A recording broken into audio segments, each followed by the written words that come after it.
good, you said. Right, so today we're going to use the Dandelion Wishes stamp set. Sabrina, I know you've got this. I can't remember who else does, but I'm sure you don't have to copy my card exactly. But I'm sure once you see it, you'll be able to figure out your own stamp sets to go with it. So, with no more ado, or with much ado, here is the card. And the feature is a very simple card. The feature, of course, is this braided piece down here. I have used shimmery white cardstock, so I don't know whether it will show in this light, but there is a bit of glimmer to it. If you don't have shimmery white and you wanted to use the white cardstock, you could always give it a quick over with, what do I want? Wink of Stella. Would give you the same sort of shimmery aspect to it. Okay, so how do we do this? Yes, I know, I'm crazy. Well, the important thing is to crease your cardstock really, really well. And then, let's go that way, I think. Then to use your bone folder and burnish very, very well, because you want a really sharp crease. Then with this video, I'll send the instructions for the template that you will need to cut your cardstock. So here it is. I've already cut one out. We're set to go. And you place it roughly where you think it should go, putting the cut line there along that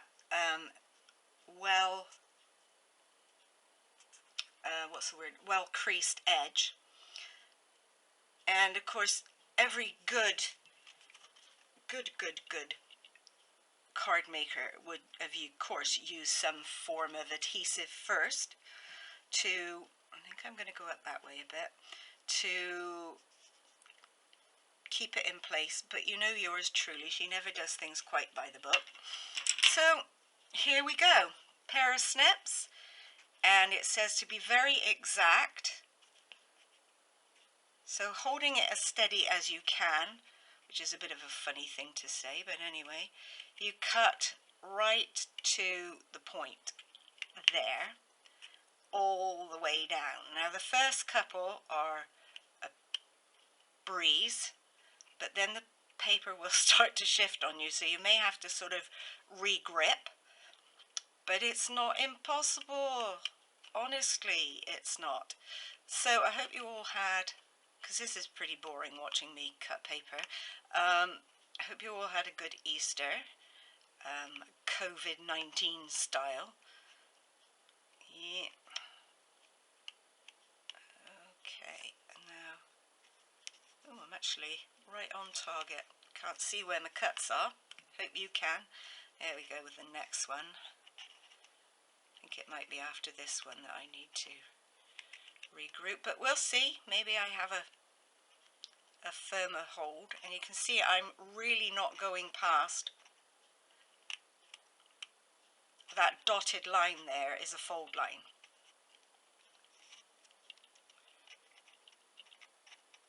Because it could be that I have gone past, but never mind. We will get this sorted. Anyway, yes, back to Easter. I hope you haven't eaten too much chocolate. Is there such a thing as too much chocolate? Maybe not. Now, the reason I chose, I've seen lots of cards, as may you,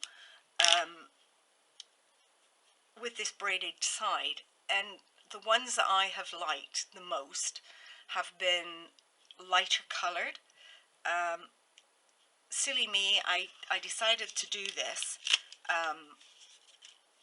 a while ago, made this card for you, and then completely forgot about doing any backups so that you could see what I was talking about.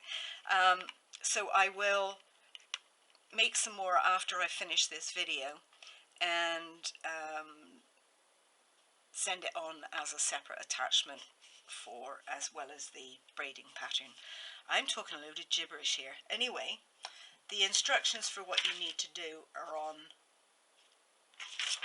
this piece too. So you're placing this on the fold, you cut precisely, and then you're going to fold the bottom cut piece forward and cut it off. So you're going to open it up.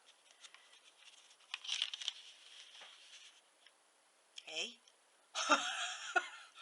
La la la, this is just, so you're going to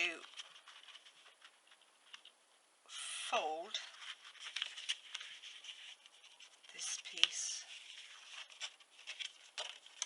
This is a bit fiddly, did I say that? Hope so.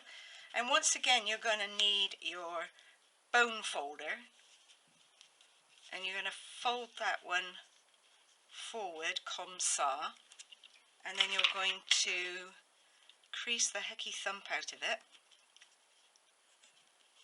like that. And then you're going to, with a little bit of difficulty, hope you can still see, you're going to snip that piece off, and I can't remember whether I did it from the front or the back, so I'm going to go from that edge, whoops, not terribly neatly, but there we are. Can't win them all, but you get the idea. And then you save this piece, very important. Okay, you open that and you fold each point down and crease it. So you're going to have that piece there, hope you can still see, and you're folding it down towards the point, and try and line up your crease lines for the middle fold there, and then you're going to just flip it under that point so it stays nice and flat. And then we'll do the same with this one, and all the way back through the up the spine of the card, and tuck it in under there. So I mean, it's quite effective. Look, my fingers work. And really, once you know the trick, it isn't that difficult. It's a little fiddly, but that's really all it is. Fiddles. When I did the demonstration card, I was not quite as careful as I'm being here. And one of my points sort of didn't quite tuck underneath, but a blind man, as my mother used to say, would be happy to see it. Didn't tuck that one under, tuck that one under, and last but by no means least,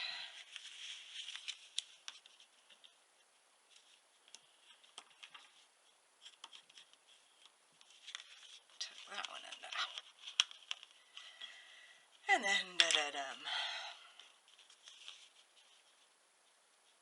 And I gotta look at the card now, can't remember what I'm doing.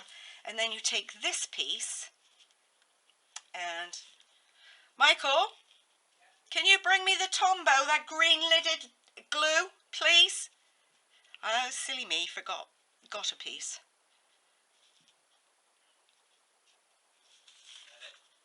Thank you. Thank you very much. Silly me.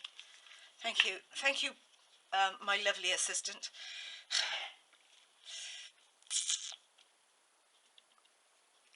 So we're going to put this... Oh, gosh, this is fiddly widdly. Want the other one? No, that's okay. Got a bit too much there, but never mind. Just spread it around. Share the love. And then...